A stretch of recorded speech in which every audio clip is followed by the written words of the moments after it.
Hi, I'm Damen. I'm a singer-songwriter and a composer, and today I'm going to share with you some music theory knowledge that I think you're going to find very helpful, very beneficial for your songwriting.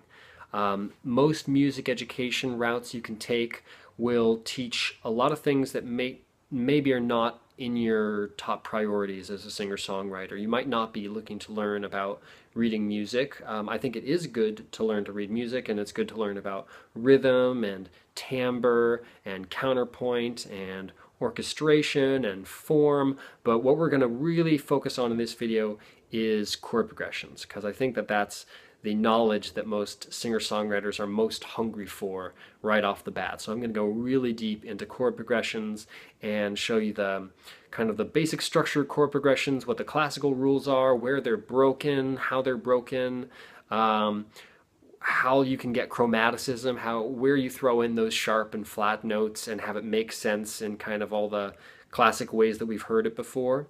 It's going to be a lot of tools that are going to really expand your palette and give you a lot more possibilities to work with. And I'm going to be going through it pretty fast because I'm condensing a lot of information into this video. So you can get a lot from it, but you're probably going to want to rewatch parts because then you'll get your repetition that's so helpful for learning. I'm just not going to give you a whole lot of that repetition as I go through. You'll have to get it from rewatching. So without further ado, let's go. So first we're going to start with looking at the major scale. The major scale, we're going to look at C major first. And this is middle C on the piano. It's pretty central. This is keyboard, electric keyboard, just saying piano. And so middle C sounds like that. And the scale for C major goes, it's just the white keys. C major is just the white keys, A minor is just the white keys as well. So that's your major key and your minor key that are just the white keys. Easy to learn about music theory by using this key as a reference. So we have the scale degree 1, scale degree 2, scale degree 3, 4, 5, 6, 7, 8. Or not 8, 1 again. Because it just repeats. There's really only 7 scale degrees. And then we're back at, and so on. So it's just octaves up, octaves down from there. So each one of these scale degrees can have a chord built off of it. A chord is when you go up a third. So this is up a second, this is up a third, and then you go up another third. And these 2/3 stacked on top of each other makes a chord. Okay? So this is the 1 chord based on scale degree 1. In C major, it's C. C major chord. The 2 chord in C major is D, and it's a D minor chord. The difference is, I'll show you back here. This is called a major third. This is called a minor third. When there's a major third on the bottom and a minor third on top, it's a major chord. This is a minor third, and this is a major third. So when there's a minor third on the bottom and a major third on top, it's a minor chord. The difference is how many half steps. This is a half step, this is a half step, this is a half step, this is a half step. Anytime you go the next key up, whether it's a white key or a black key, that's a half step. And there are 3 half steps up, making a minor third. 2, 3. 4 half steps up, making a major third. 1, 2, 3, 4, right? Okay, so here's this minor third. 1, 2, 3, right? And with the major third underneath it, that's a major chord. Now the 2 is going to be minor. So if we're staying in this pattern of just white keys, which shows the pattern for any major key, right? So I'll show you a major key real briefly that isn't C major, one that has black keys in it. So this is D major, right? Okay, it's got 2 black keys. It's got an F sharp and it's got a C sharp, right? This is F sharp. This is C, this is C sharp, okay? But it's the same pattern as C major, right? It sounds the same. And that's because of the patterns of half steps and whole steps. I'll fix the camera right there. Let me just patch this up. Doing super lo-fi recording here. Low technology. So the pattern of the whole major scale, I'm jumping around a little bit here, just stay with me. The pattern is, it goes up a whole step, so this is a half step, this is a whole step, right?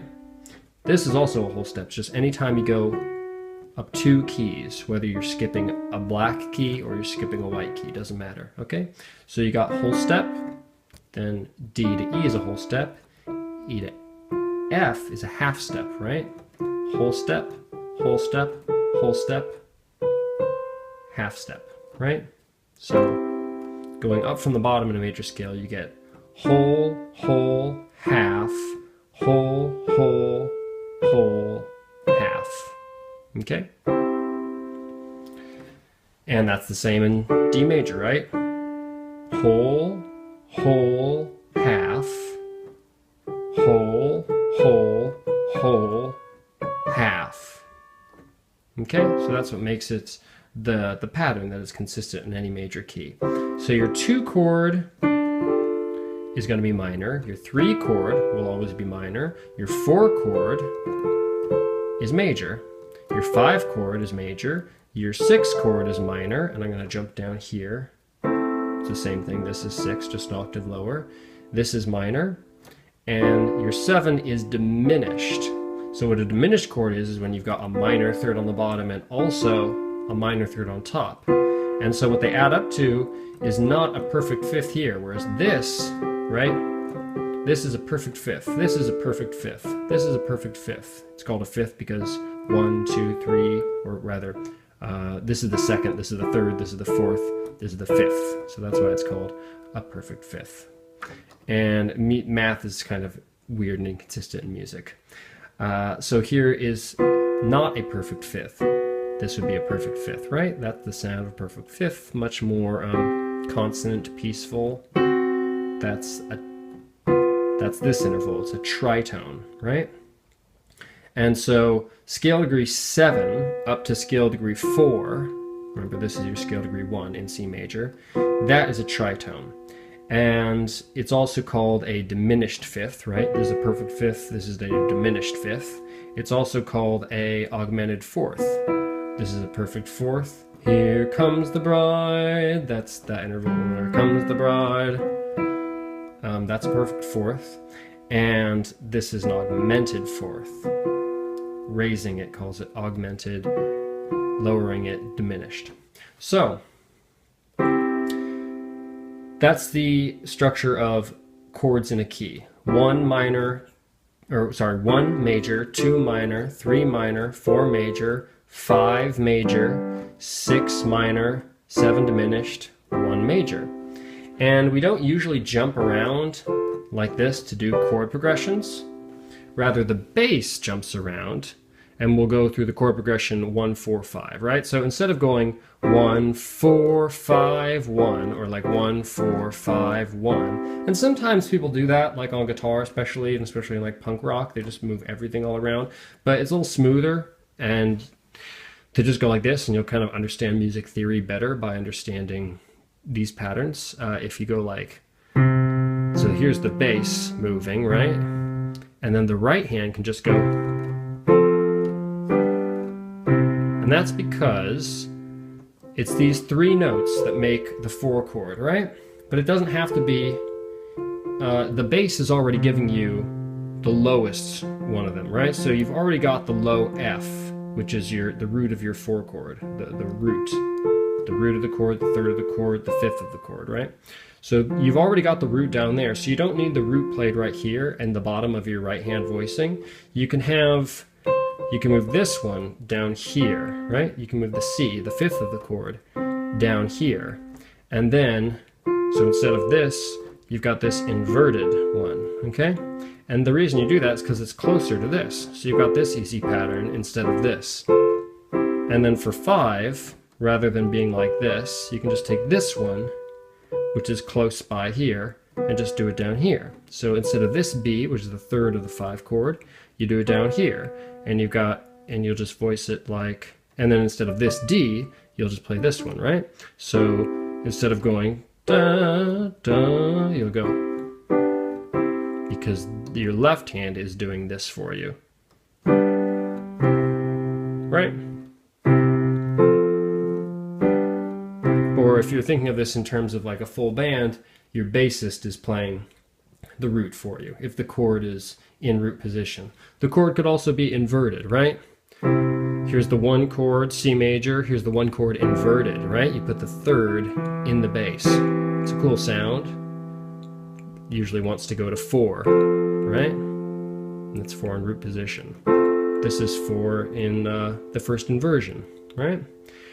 This is 1 in the 1st inversion, okay? Or the 2nd inversion, rather. This is 2nd inversion, okay? So it means you've got 1st inversion is where it's on the 3rd of the chord. 2nd inversion is where it's on the 5th of the chord. So here's your 5th, root, 3rd, 5th. You put this in the bass, and that's your 1 chord in 2nd inversion. And what you often have there is 1 in 2nd inversion going to 5, right? You just move these, and now it's a 5 chord, right? G, B, D. And then go back to 1. Okay, so chord progression patterns usually go, this is the bass motion we're talking about. It usually goes down a 3rd, as in 1 going to the 6th chord. Notice these convenient voicings I do in my right hand to not move it around too much. 1 going to 6, that's down a 3rd, okay? 6 going to 4, that's down a 3rd, right? Okay, 4 can go to 2, that's down a 3rd, right? And so these are common patterns to go down a 3rd. They can go down a 5th, like 2 going to 5, and then 5 going to 1. And the thing about down a 5th is that it's the same as up a 4th, right? Because 5, or G going down to C, the 5 going down to the 1 is also G going up a 4th to C. It just matters what octave you end up in, but it's going to be the same note you land on if you go down a 5th or up a 4th. It's just, that's the same interval inverted. So, down a 5th is a very popular chord progression. Something to keep in mind is that kind of the final goal for like a classic functional chord progression is to get to 5, back to 1. And that is a down a 5th movement. So down a 5th is kind of considered to be the strongest movement, at least classically speaking. Things change a lot in pop music. Certainly in jazz, or at least in earlier jazz, down a 5th is what it was all about, right? Okay, so here's like a circle of fifths progression, and you can kind of get the most out of it probably if you start on your diminished 7 chord. And this is more of a jazz thing than a classical thing. You wouldn't really move through the diminished 7 chord in this way in classical music. But here's just to give you the full circle of fifths progression. So here's 1, and then we'd go to the, this isn't the greatest movement, but to the diminished 7 chord. Okay, and then diminished 7 down a 5th or up a 4th to the 3 chord, right? And then 3 down a 5th to the 6 chord, and then 6 down a 5th or up a 2nd, or down a 5th or up a 4th to the 2 chord, and then 2 down a 5th to the 5 chord, and then 5 down a 5th to the 1 chord. Okay, so that chord progression like a little bit faster.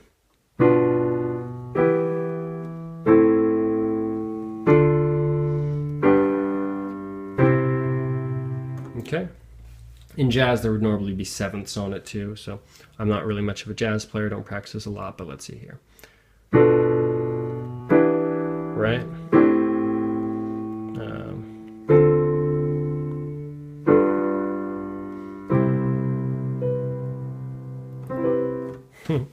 Okay, so there's down a third, down a fifth, and then up a second. And that's the other one. So one could go to two. It's not quite as elegant to just go up like this and just move the whole structure. So generally you go like this. I mean, all these rules get broken in different popular forms of music, but I'm just showing you kind of pop music is adopting the whole theory of chord progressions from classical. So I'm showing you more of the idea of it in classical first, so you see where it's coming from, and then you can break the rules from there. Right? These structures you can move up a little more freely, because in classical music and in the what's called the voice leading conventions of it, what you don't want to move is fifths. You don't want to move parallel fifths like this. It happens all the time in, well, especially punk rock, but all kinds of popular music, all kinds of rock music. I mean, you just have a power chord moving around, right? But they want to avoid that. So inverted chords could move like this because there's no parallel fifths moving like there are with this. So one could go to two, and that's up a second, right? And two can go to three. And this is like Bob Dylan's, what's it called? His big one, Like a Rolling Stone, right? Once upon a time you dressed so fine, through the bums of dime in your prime, didn't you? Okay? And you don't usually have so many up a second motions in a row, but like the standard chord progression of, or the classic chord progression of 1, 4, 5, 1 is doing that, because 4 to 5 is up a second. So you've got 1, down a fifth slash up a fourth to 4, then up a second to 5, then down a fifth to 1. Okay? Another classical progression we can look at, the 50s cliche ballad, is 1, down a third to 6, down a third to 4, up a second to 5, down a fifth to 1. Right? Let's see. One that's kind of like a sound that I associate with U2. I'm sure a lot of other people are doing it too, but in pop music you have this one happen a lot. 1, down a third to 6, and then down a third to 4, and then just back to 1. Okay? So that is something that's not really classical movement. 4 down to 1. They call it a plagal cadence in classical music, but it doesn't really happen very much in classical music except as an afterthought after you've had your 5-1 cadence. And cadence is the name for the end of like your musical phrase when you get 5 going back to 1, and that's this sort of satisfaction ending of a musical phrase, and usually have like a really big one at the end of a whole piece. They called this 4 to 1 a plagal cadence, but it really only happens in classical music. As far as I'm aware, it mostly just happens at like the end of maybe a choir piece, usually a church piece, after you've already had the 5 to 1. Then there's this afterthought, Amen, right? But in pop music, you actually get 4 to 1 at the end of a phrase all the time, right? Like, right?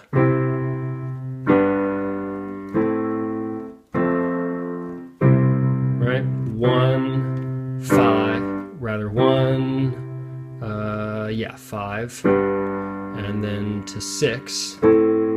So that's up a second. 1 to 5 is down a fourth, so that's not really a classic progression.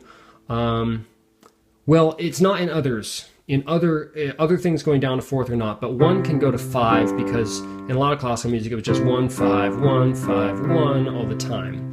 So that's a little bit of an exception to the rule. Generally 1 can kind of go to anything, even though your general rule is things should only go down a third, down a fifth, or up a second in the classical rules, okay? But so pop progressions break these rules, and this is one example. You got 1 down a fifth to 5, and then up a second, that is classic movement. Down a third to 4, that's classic movement, but then 4 down to 1, not really so much.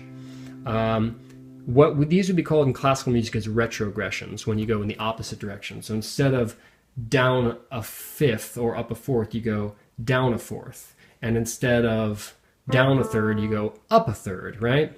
Like there's a lot of Elton John songs where, or I'm not even going to think of an Elton John. One that probably a lot of people know is, what's that, by the Four Non Blondes. What's Going On?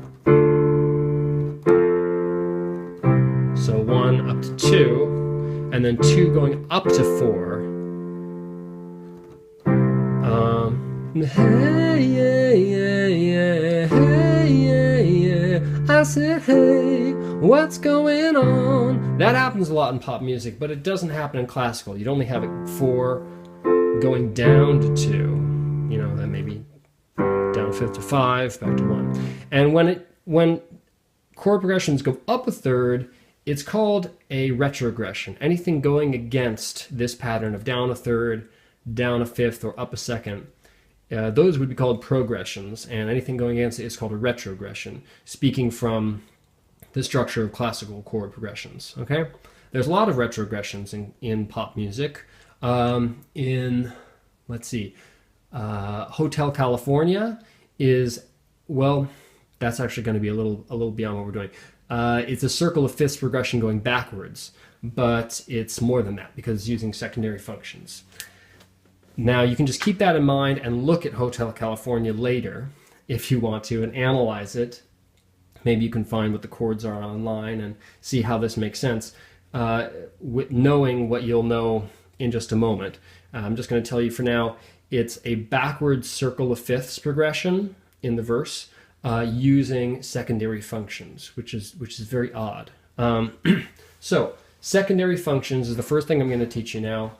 That is a chromatic function, right? So this is called diatonic music, and this is also diatonic. This is the key of A diatonic. This is the key of C diatonic, right? And the key of E flat diatonic. That just means you're staying in the key. You never have any notes that go outside of the key. But chromatic is where you have it go outside. So like you've got your key of C established here, and then you go, so this note is not in the key of C, this F sharp.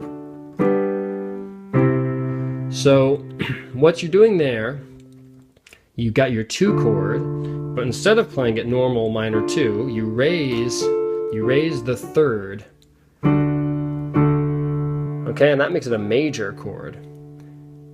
And what this does is it leads to 5. Okay, this in the normal key, this scale degree 7 is called a leading tone. Okay, it's the third of the 5 chord, right? And it leads back to 1. Okay, so in the first most basic kind of chromatic thing you're going to do, you're going to make something else have a leading tone. So 5 going to 1 is just 5 to 1. This going to 5, instead of being called major 2 going to 5, it's called 5 of 5 going to 5. Because what we're going to is G, which is the 5 chord.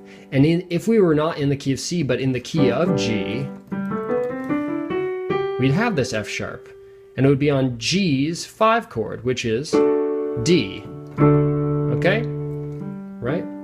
5 chord, because the scale, this is its 5 chord. And it's got this leading tone resolving to G. Okay? So what we've got here is 5. We're in the key of C, but for a moment it's as if we're in the key of G. This is the 5 of G, which is the 5 chord in the key of C. So 5 of 5 going to 5 back to 1, right? And we can actually do that with any of the chords in the key. We can what's called tonicize them, make them feel as if they are the tonic for a moment, because the tonic is the name for this pitch, the pitch that is the key center, okay? So key of C, C is the tonic pitch. And we can tonicize another pitch for a moment, making it feel for a moment as if it is the central pitch because it has a new leading tone leading to it, like this. So now we've got this leading tone. We've made 3, what's normally minor, major, and made it have a leading tone so that it is the 5 of 6, right? Because E is the 5 of A, okay? So an A is the 6 in the key of C, which we're in, that's our overall key. So this is 5 of 6. Right? And then 6, raise the leading tone, can be 5 of 2. And then 2, as we've already established, can be 5 of 5. 5 is, of course, already 5 of 1. Okay? 5 can have a 7th on it. Any of them can have a 7th, but the most typical one to get a 7th is 5. In classical music, you had a bunch of 5s with 7ths before you had anything else having 7ths. In jazz, everything has 7ths. In pop, however much you want, basically. Depends on how jazzy you want it to sound or how simple. So, but 5 having a 7th is a very distinctive part of it. 5 often gets a 7th because what you get then is you get this tritone relationship, right? Between the 3rd and the 7th of the chord, and this really wants to collapse, right, to the 1 chord, root and 3rd. That 7th wants to come down and become the 3rd of the 1 chord. So if this is important to know because if we take 1 and we want to make it a 5 of something, it's already a major chord, right?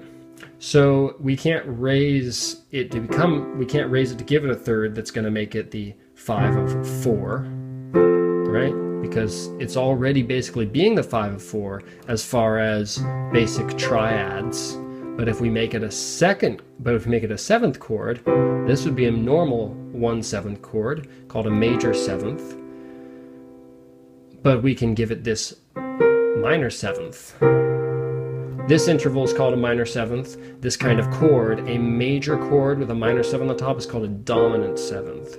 Because what's called the 5 chord is also called the dominant chord, okay? And it's the only one that is a major chord with a minor 7th on top, and so it's called a dominant 7th, this structure. Okay, so if we give 1, if we make 1 a dominant 7th chord, we're making it the 5 then of 4. Alright, so this might be a familiar sound, right?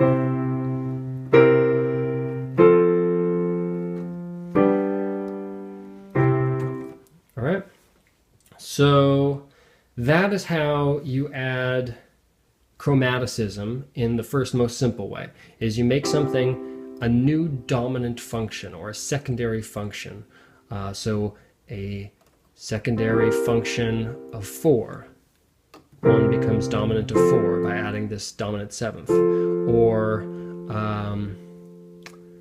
2 becomes dominant of 5.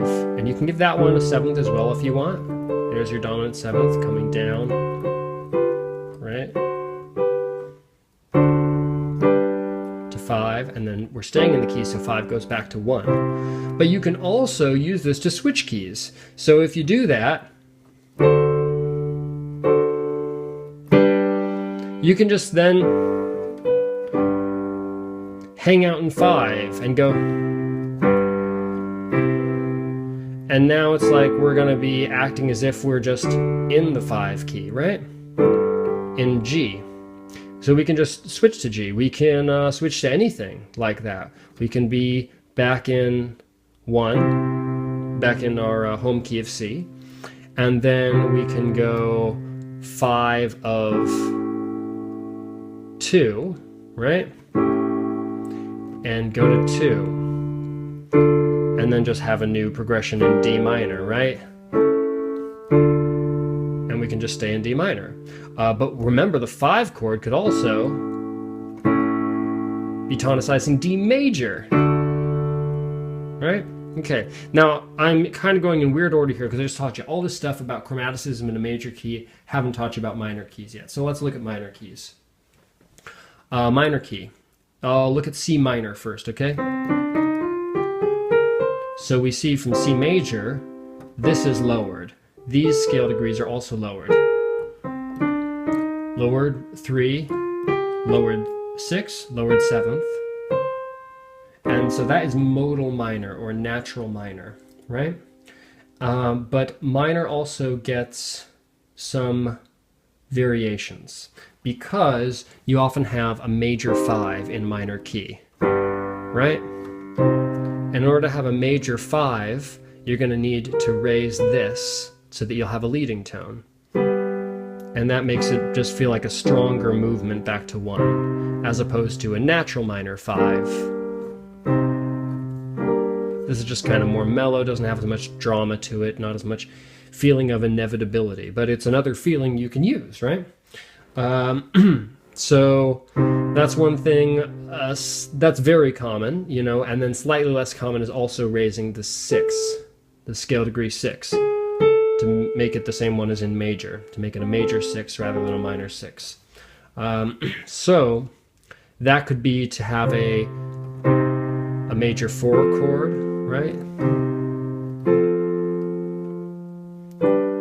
The reason why this would happen in classical music was mostly because of melodic considerations, because some voice might be singing this line going up, and the various voices together in harmony make these chord progressions, but they didn't want the voice to go... This is what's called an augmented second, because if it's on sheet music, it's going to look like a second, because this looks like scale degree 6, and then scale degree 7 just is raised. Like you're going to see the normal flat sign is going to be naturalized. It's going to be made into a natural. But on the page, these will look as if they're seconds, even though this interval is a minor third, right? That's a major third. That's a minor third, right? 1, 2, 3. And so an augmented second is the same as a minor third, and it can be a little confusing for people reading it. It's also sort of a Middle Eastern sound, and they weren't that into it in classical music in Europe in that time. So so they would raise the 4 going up as well, and then going back down. Usually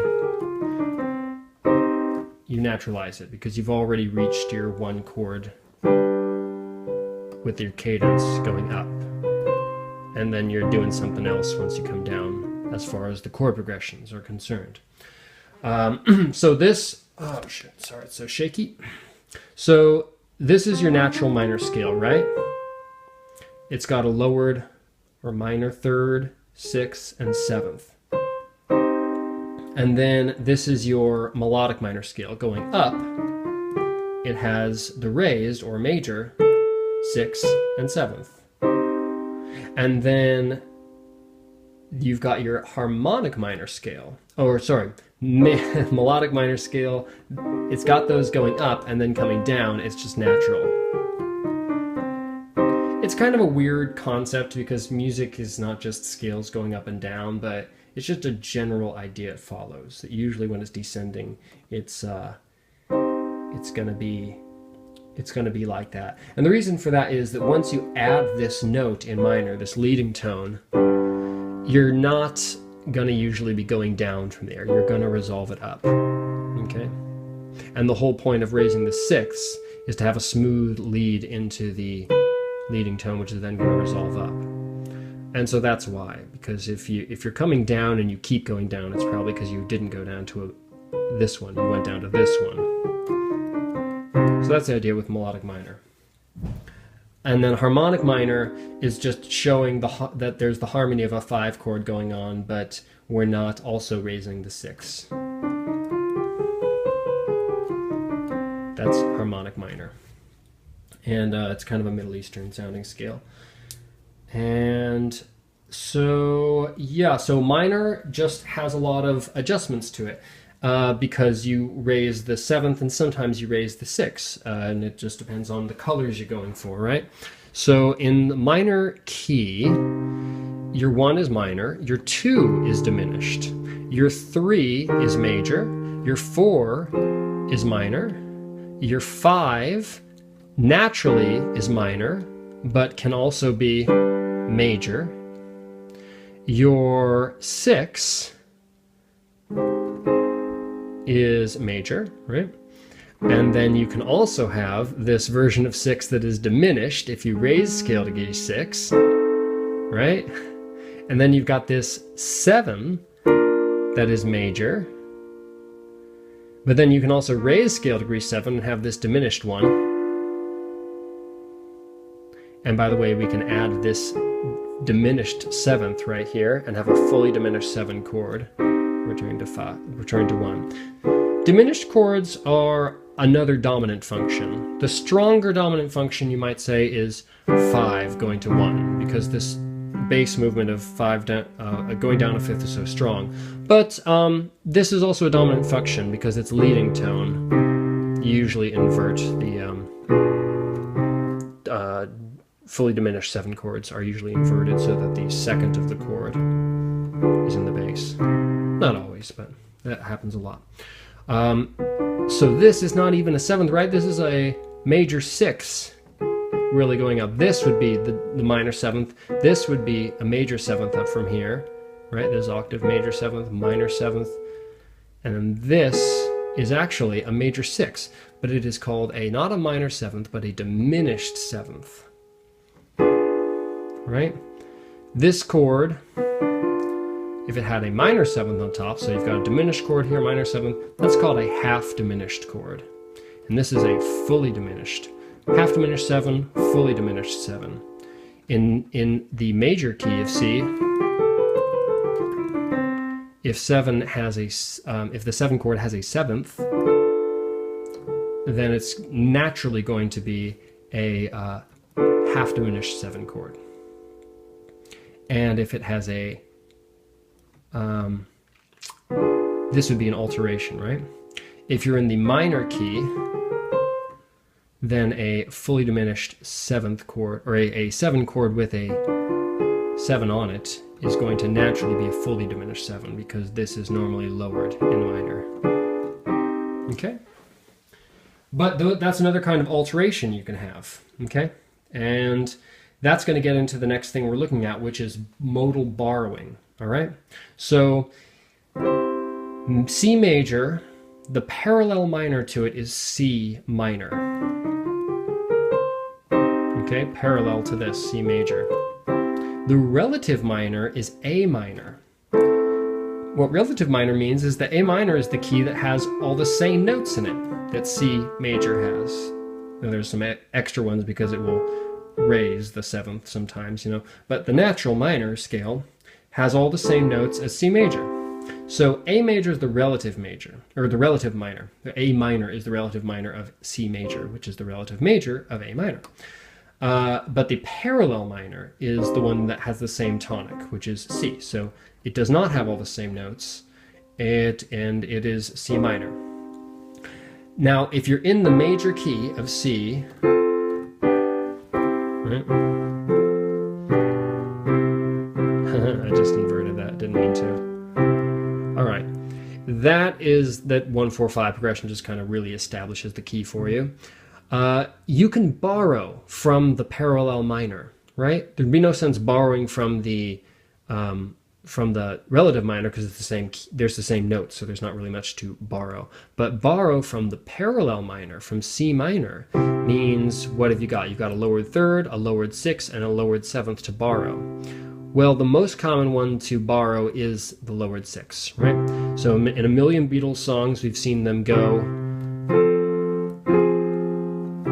right? Minor 4, major 4, minor 4, sometimes back to just 1, sometimes major 4, minor 4, to 5 to 1. This flatting, it wants to complete by going down here, right? And it doesn't matter so much if it goes down there on a 1 chord, or if it goes down there on a 5 chord, right?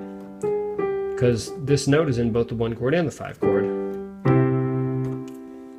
But that's where it wants to go. It doesn't always do what it wants to do. It'd be more strictly done like that in classical music. That voice leading wants to complete. But sometimes in popular music, it's not going to happen like that. Instead, you'll have maybe a 5-7, and so this didn't really get to go down here because the upper voice instead had a seventh. Okay, now that's one thing. Scale degree 6 can be lowered, and that can give you a minor 4. It can also give you a diminished 2, right? Because the minor key has a 2 diminished rather than a 2 minor. And it's the same difference, you just have that lowered 6. It could also give you could also be lowering the 6 chord, right? However, then you've got what's called an augmented chord. You know, diminished is when you've got minor third on the bottom, minor third on top. Augmented is where you got major third on the bottom, major third on top. Also a weird sounding chord, pretty awesome sounding chord, I think. That doesn't happen as much as this happens, right? The major scale or major key of C going to borrowed lowered 6, borrowed major 6, lowered major 6 from the borrowed from the parallel minor. I think this happens in like Bible movies a lot, but I'm not really sure of that because I only really know that it happens in Life of Brian, and that's a spoof of Bible movies, but that probably means it really happened in Bible movies too.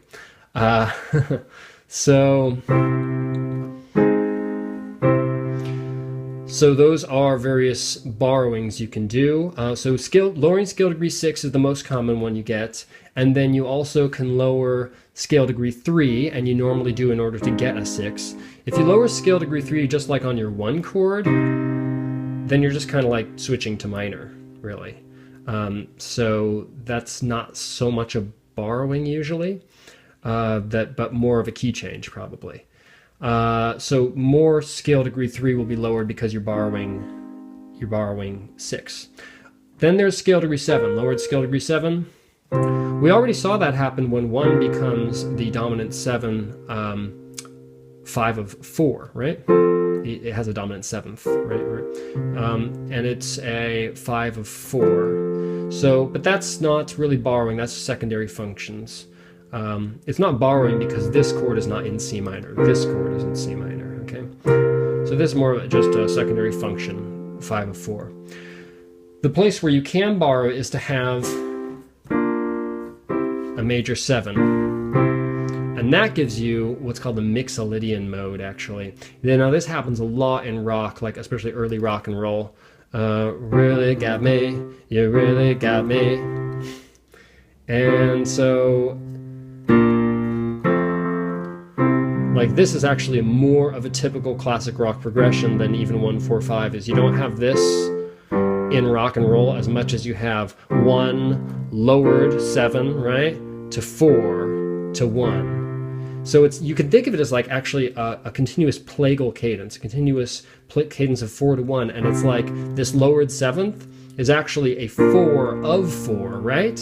Because it goes down a 4 to get to your 4, which then goes down to get to your 1. So it's like they've made the retrograde cadence of 4 to 1 their natural cadence. And now instead of having like 5 of 5s, they get to 5, they go to 1, and making this circle of fifths thing be the natural progression, they've just reversed it and made it a circle of fourths thing. Rather than, which sounds kind of just regal and lifted, you know, the old classical.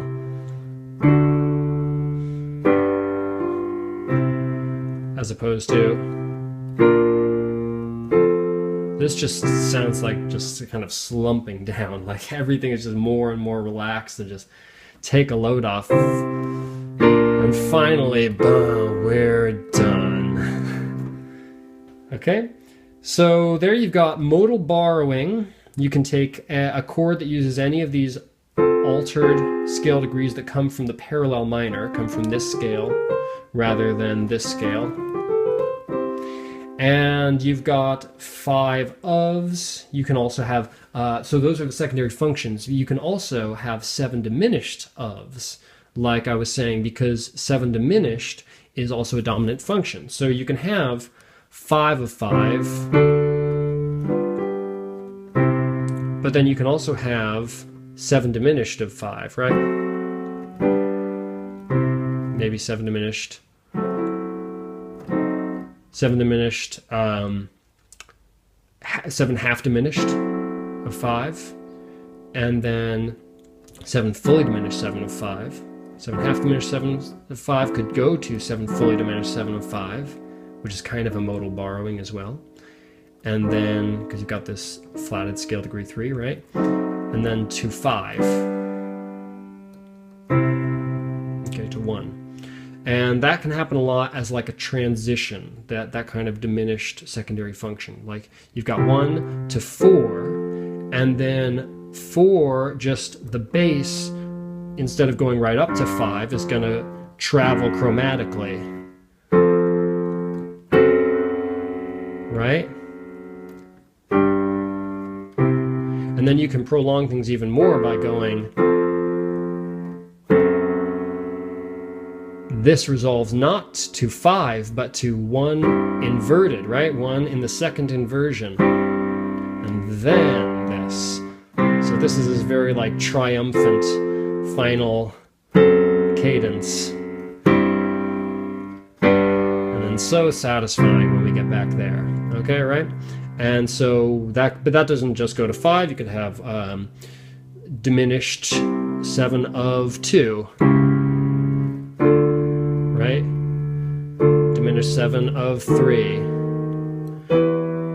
And then 3 can be 5 diminished, or not 5, 3 can be a 5 of 6, right? Which can be a 5 of, I'll just throw a 7th on there, right? Of 2.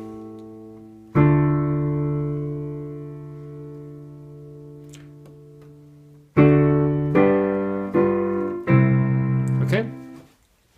And remember that on any of those, you can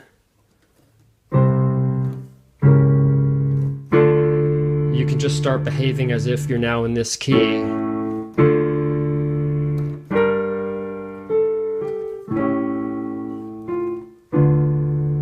What did I get wrong? Oh, there. Okay.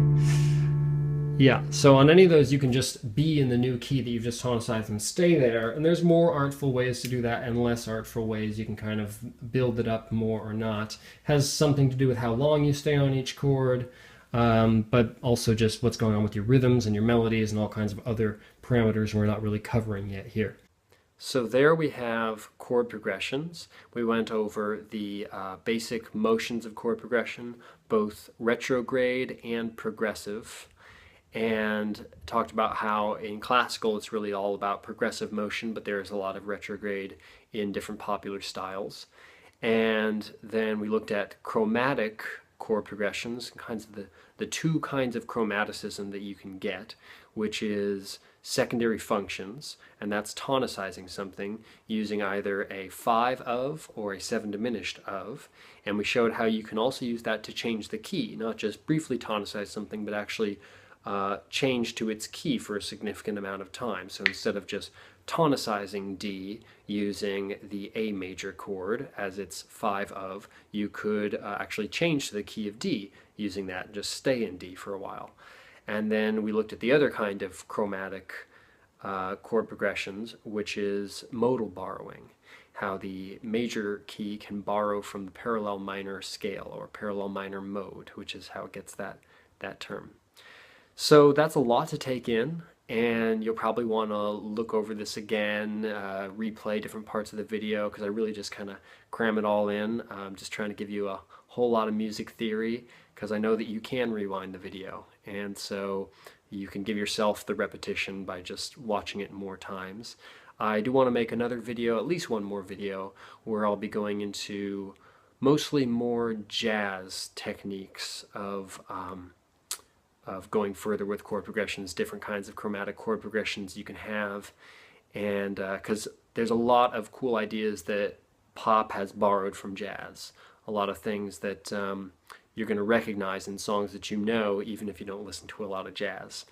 So that's going to be really exciting. I really appreciate you watching the video, and if you've gotten a lot out of this, I'd super appreciate if you go check out my music, maybe buy an album. It's at dameneaston.bandcamp.com. That's where you can find all the things I've released. My first album is on some other formats. It's on Amazon and iTunes and all that. But my more recent album, at least at the time that I'm making this video, is only up on Bandcamp, and that's the album I'm a lot more excited about. That's my EP, Awaken Metropolis. So yeah, go check out my music at dameneaston.bandcamp.com. I'll have the link below, and I hope you enjoy. Thanks a lot for watching.